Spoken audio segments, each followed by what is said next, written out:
So firstly, small getting out of projects. I'm going to tell you, what that all means, why I chose this strategy, and how this strategy might actually help you. Because as I mentioned earlier, there are so many different ways of making money in property, and this is just one of them. Okay, so get out projects. What do I mean by that? So we're going to move in. Yep. So what are get out small projects? So this is a small scale project. So we'll just keep moving along. So here, I'm going to mainly focus on residential developments here. So there's three main types of residential development. So we've got apartments, and that's the really big end of town, and every single CBD has massive developments. You can see them behind me actually.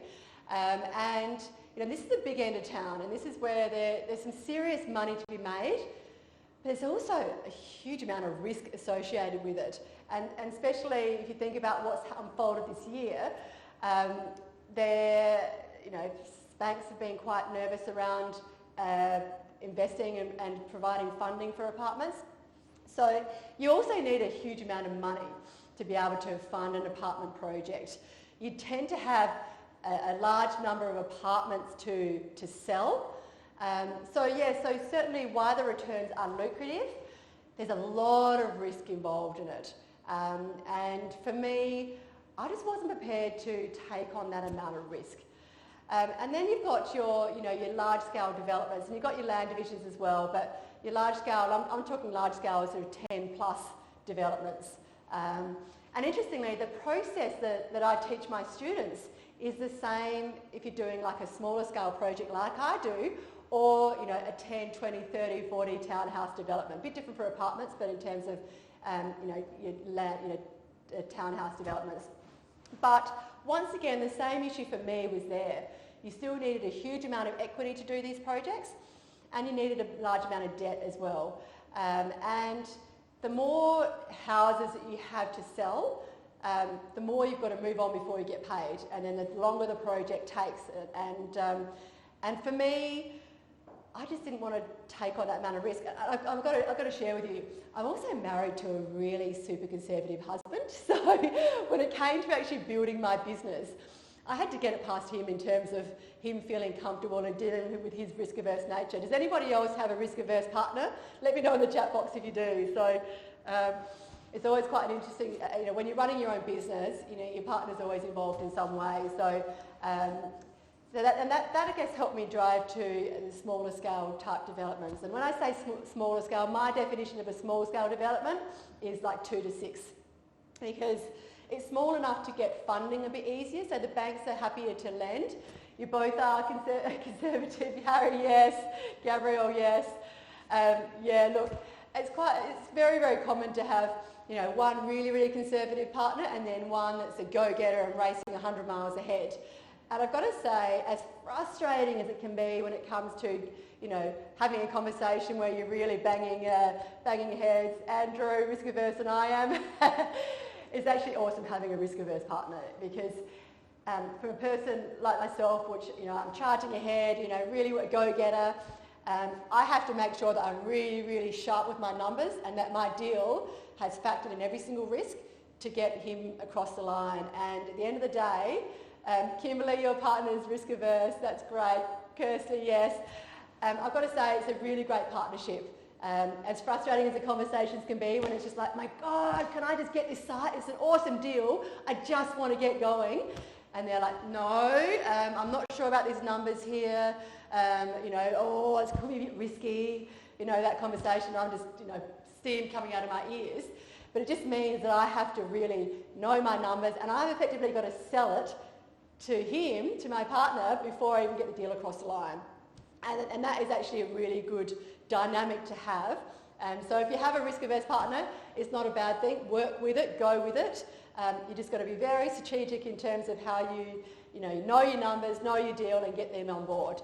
And so look, that really drove me to this 2 to 6 site strategy, because it was smaller, it was more manageable.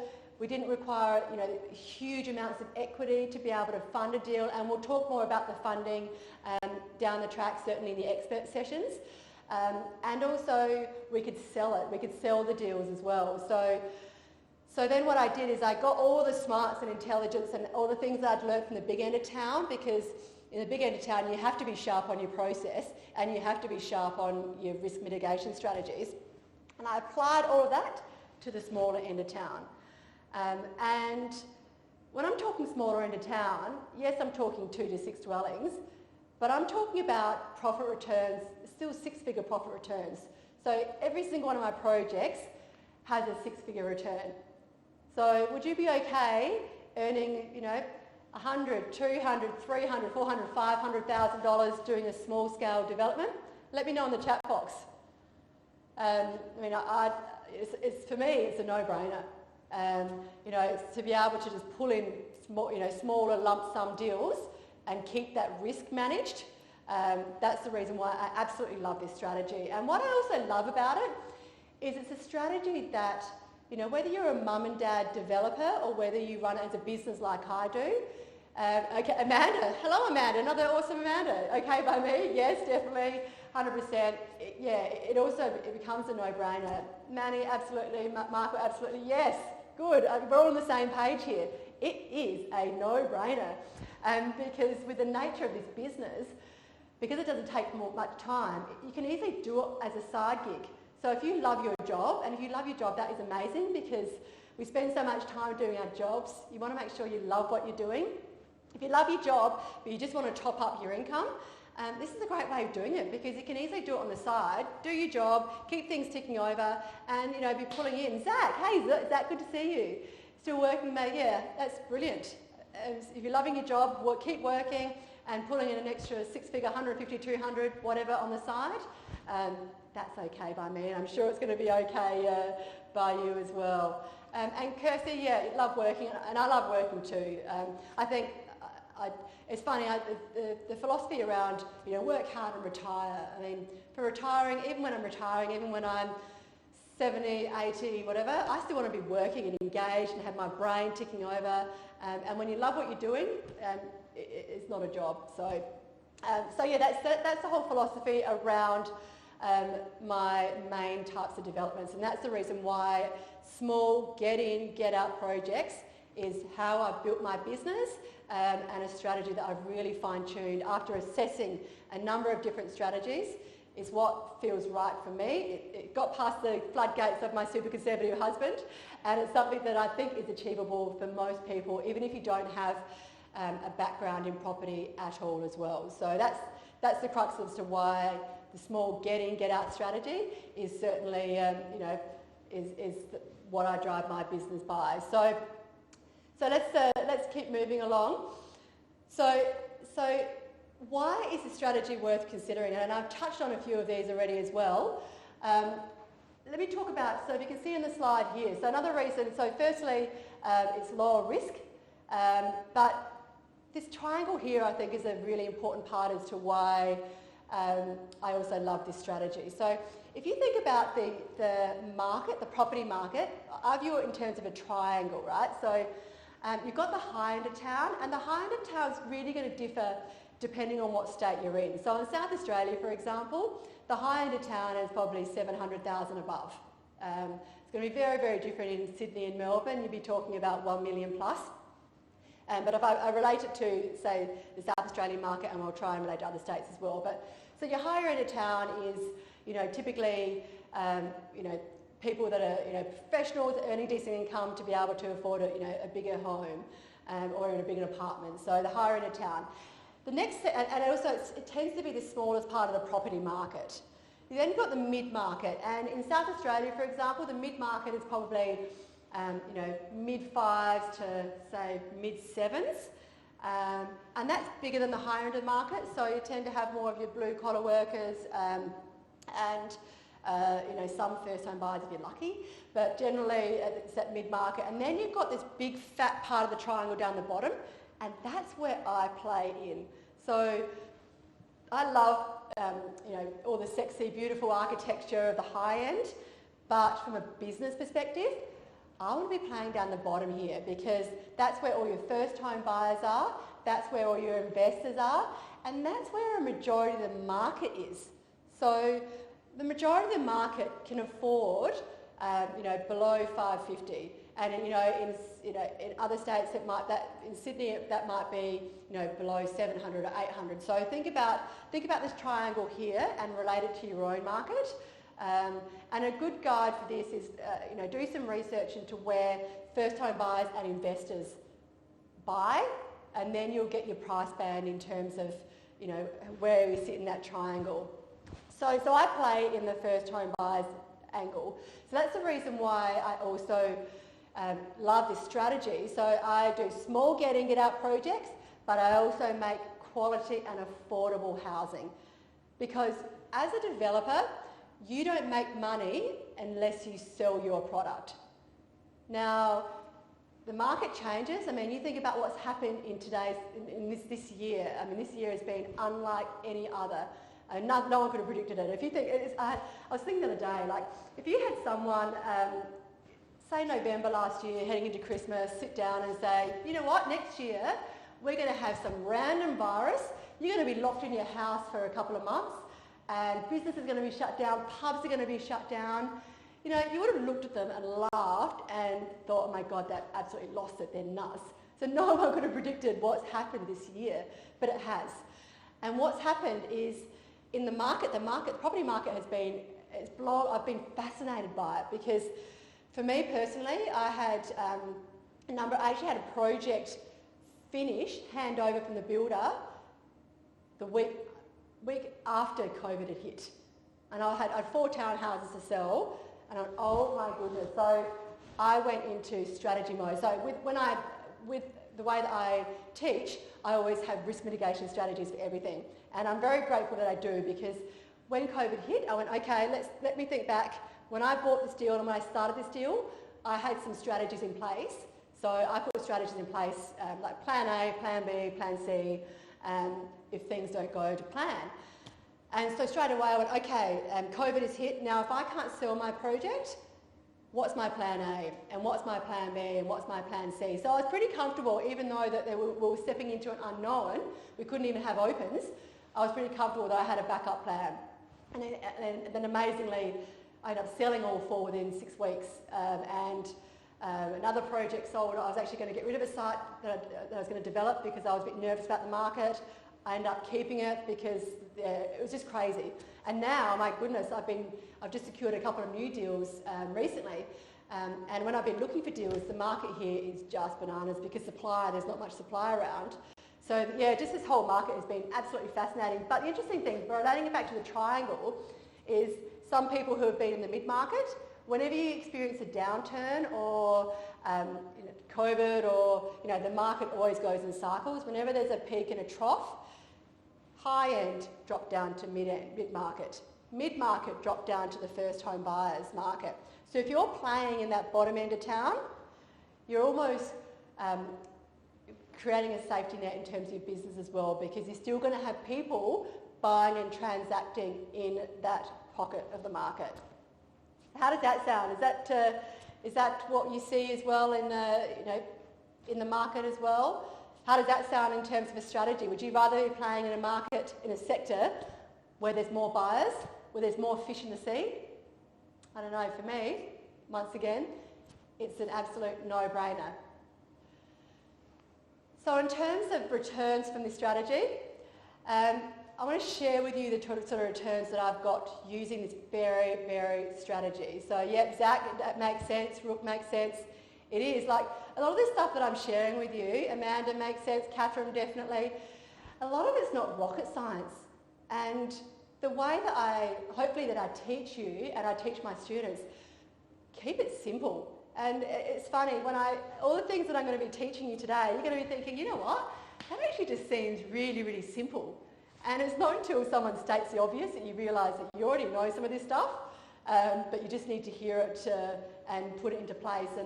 And I'm always a big believer that the teacher comes when the student's ready, and the knowledge comes when the student's ready as well. And so if a lot of this is setting off a light bulb in your head, it's because you're ready to learn this information, and you're ready for that next step of your journey as well. Harry, you agree, middle income is hurting? Yeah, so true.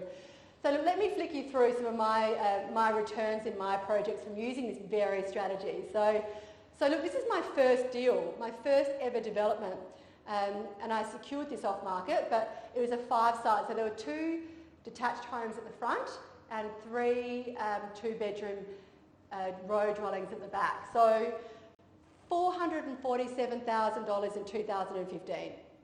So mortgage gone, or actually it wasn't all gone, but a big chunk of it was bitten away by this project here, and that's really when life started to really turn for me, and 5 years ago. My next project, let's move on to the next one. This is the one that I banked 6 weeks after my first project. So 3 very simple row dwellings. They were all 3 bedrooms, 2 bathrooms, single garage. So this banked me $183,000. So that's where, $447,000, $183,000 in 6 weeks. Would you be okay with that? $600,000 in 6-week time period. Absolutely. And look, this is 2005, so it was my 40th. You can work out my age. It was also my 10-year wedding anniversary, and so we cleared off our debt and went to Disneyland with our kids. So they were 5, 6, and 7 at the time. So yeah, we cleared our mortgage and went to the US. Had an incredible month away, Disneyland, Hawaii, Yosemite, and started living our dream. Like started living our vision of the way we wanted to live our family life. And that was 5 years ago. And my goodness, what's happened since then has been incredible. So Gabrielle, they only took 6 weeks to complete. No, they didn't take 6 weeks to complete. That's when we banked the money. So a year before is when I secured the sites and started building. These were all built in about 4 to 5 months, and then the sales cycle, so 12 months before I started, and then banked it. So for these particular projects anyway. So just moving on to the next one. So this project here, this paid for, we renovated our house, put a pool in, and yeah, this was an amazing project. This actually is where I then pivoted to townhouse development. So this is the 6th site. And look, I don't typically go larger than 6, just to try and keep it simple, and you've still got 6 houses to sell. So yeah, $500,000 a year later. So $620,000 2015, $500,000 in 2016. Let's go to the next one. I actually banked a couple of projects that year in 2016. So this is a 4-site, not too far from the other one, $219,000 profit. So now we're up to $720,000 profit. This funded our holiday to Europe. We had a friend getting married in the UK, and we went to Italy and Switzerland and France and UK with the family. So went away for a month again. All the while keeping the business going, which was pretty amazing. So yeah, that helped fund this project. So that funded that little trip. It is an amazing journey. And let's keep going to the next one. 2018, and this is not all my projects, this is just a snapshot of a couple of them. It's 5 townhouse development, $332,000. So we went to Canada with this, we banked this. Actually, it was funny, we were sitting in, where were we? We were in Vancouver, and I was sitting in a hotel room, actually in the foyer, we were about to get going up to Whistler. And I actually had this really weird thing happen. Whenever, it would always go away in the summer, and I actually made most of my sales when we were away on holiday. So I was sitting in this hotel about to check out and check my emails, and bang, 2 sales. Like I'd sold 2 of the homes in a couple of my developments while I was away. So there I was sitting in the hotel lobby. It's like, babe, look at this, we've just made another sale. It was pretty incredible. So, and that's the amazing thing about this business. You can be anywhere in the world and you can still keep things ticking over. We also took the kids skiing for the very first time in Japan. And last night I was actually chatting to Alex, who's looking after our tech. I mean, how amazing the snow is in Japan. It was like powder up to here, and I was sitting in, after skiing all day, we'd sit by the fire and we all played chess together and let kids learn how to play chess. So we'd have our nightly ritual of sitting in front of the open fire and playing chess with the girls and having a glass of wine and just seeing the snow, dropping down. And I mean, was amazing experience, amazing memories that we were creating with our kids, and really, really quality time and sharing the world with our family. And I mean, that is what life was about. And that's what funded this project. I've got some questions coming through, so I'll just answer a couple of questions. So, Josephine, did you have to wait for 12 months after completion to sell to avoid capital gains tax? I'll let you know what I did. I'm not an accountant, so I can't give you tax advice, but I don't pay capital gains tax on my projects because I run it as a business. So I pay company tax on my projects, so CGT doesn't apply to the sales of my properties. So that's also, Kimberly, you also asked the question about capital gains. How much equity did I start with? Great question, Kimberly. So I didn't actually have any cash floating around at all. All we did is we had some equity in our own home, and that helped get us into our first deal, so the very first deal. And then we also had some investors involved. And this afternoon session, you're actually going to get a chance to meet one of my joint venture partners, and he's going to open your mind in terms of using other people's money. And that's how I've been able to scale and do multiple projects. It really is a fundamental key, and we're going to talk about that more during the day as well. But yeah, so I didn't have a lot of cash sitting around. I used equity against our home, and then some investors involved as well. So Chris has asked a question. So you spent 70k getting educated to be able to do what if we can't afford that cost to learn what you did? Don't worry, that's $70,000 over multiple different education programs. You don't have to spend that much money, and we'll certainly talk about that later on. If you're interested in joining the Inner Circle program, it's a very, very fraction of that cost, let me tell you. It's under $5,000, to be honest with you. So, but even, I've spent $70,000, and let me also add, I didn't have $70,000 sitting around. So the biggest investment that I made in myself to learn about development, I spent 40 grand on, and that's when I learnt the big end of town. And that was how I learned a lot of my underlying strategy that I applied to the smaller end of town and the business strategy that I used. I didn't have 40k sitting there, and I'll share the experience with you because I remember my husband and I went to a seminar, and we were learning about a particular strategy to find deals. And then they opened it out and taught us, they said, okay, if you want to know more about development, here's another program that you can invest in, and it's 40k.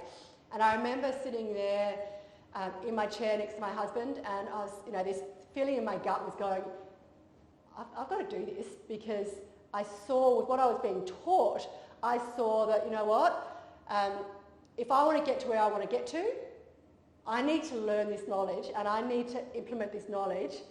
And I knew within my gut that what I was learning, I could relate to it. I knew that I could do it. I just needed to know how. And I remember sitting there going, I really want to do it, but I've got my husband, he's super conservative. There's no way he's going to, fork out 40 grand. And we don't have $40,000 to invest anyway. And I was sitting there and I looked at him and I could see him, things were whirling through his mind too. And I could see that he was going, yeah, you know what, I think we need to do this, but I'm not sure we should. And in the end, he said, I didn't even say anything. And he said, I think we should really seriously consider this. And I was like, yes, this is amazing. And then we thought, okay, yeah, all right, 40 grand, how are we going to pay for this? And then we thought, okay, well, we've got some equity in it. So we actually drew equity on our home to pay for that. So we actually really put our asses on the line and said, okay, we're going to pay 40 grand for this. But you know what I did? And this is something that I suggest all of you do, regardless of whatever investment you make in yourself. Make yourself accountable. So what I did to myself when I said, okay, I'm going to part with this money, I sure as hell want to get a return on that money. So I said to myself, I want to get a 10 times return on that investment in 24 months. That was a line in the sand that I drew. 24 months I gave myself. And I wrote it down. I said, okay, Al, this is what we're going to do. If we're going to spend this money, we're going to make sure that we somehow make it work. And look, when we invested the money and we worked really hard, and I certainly worked hard and realised that I looked at big land subdivisions and I looked at big developments, and I thought, this is nuts. Why am I looking for these big end of projects when that doesn't fit our risk profile. And that whole journey of learning and tweaking that led me to use those strategies and build another one. And you know what happened? I actually got my 10 times return on investment in less than 18 months, in about 15 months. And I completely blew it out of the water. Like that project that I showed you, $447,000, that was less than 18 months after I learnt how to do it. And look now, it's just gone over, and it's just paid for itself infinitely. So, and Chris, you know, I had never had any experience in development before.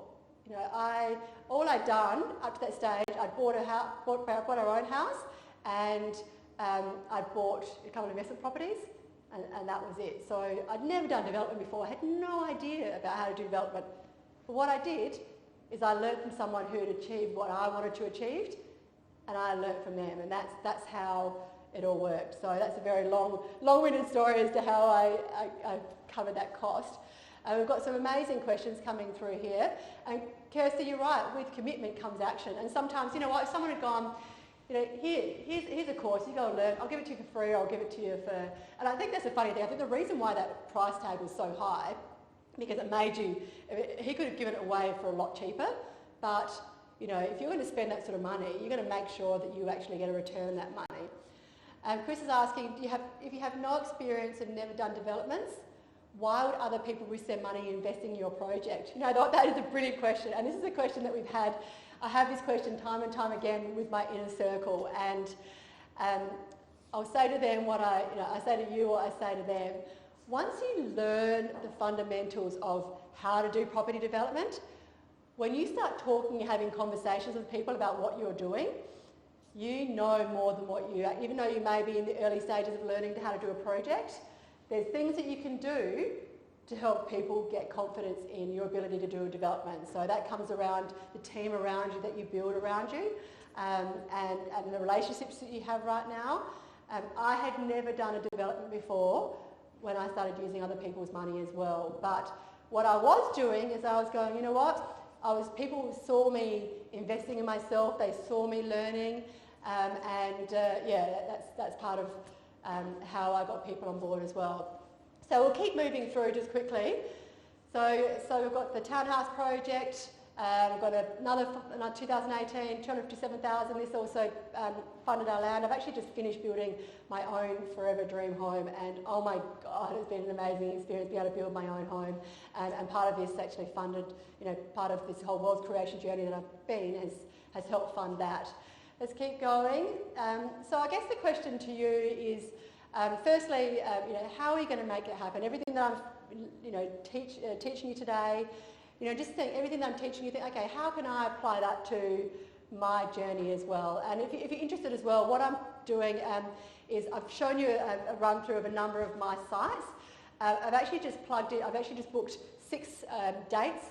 So I'm actually running some site tours, if that's of interest to you, where we run through, I actually take everyone around my sites and explain how I found the deal, how much I bought the deal for, what the numbers were like, returns, any challenges that I faced, and I get to walk through on one of my sites as well. So if that's of interest to you, later on in the expo, there's a site tour banner in there. You can go in there and have a look in there, and if it's of interest, it's only limited, so I can only take maximum 25 seats per tour, so it's really small and intimate. I ran one of these last November. I had plans to run a few this year, but of course COVID's put a screaming halt on that. And it was an amazing day, and I think everyone that came there got a huge amount of value out of that. So if that's something of interest to you, check out the expo banner around site tours and the dates and stuff like that. So, and I can certainly share a lot more information than I've shared now in terms of my sites. So, so I guess my key message to this is, you know, key message around this whole strategy, around small get out projects is it's a low risk strategy. And it's one thing that I bang on about, and I've got to thank my husband for that, is, you know, risk first, profit second. And with all my learning, I certainly we always cover risks for every single component of development as well. So the thing I love about this whole strategy is it's lower risk, it's lucrative. I mean, would you be okay earning the returns that I've returned to each of those projects? and it's also achievable. Even if you haven't done development before, once you actually know the process, you'll be surprised at how simple it actually is. And it's funny, I had one of my strategy sessions, so with my students, Samantha, we should live in Adelaide during COVID. I know it's been amazing quite here lately. One of my students recently, who's never done a development, she actually had a strategy session with her and she walked me through all of her deals. She's in Melbourne, so she has made the most of lockdown.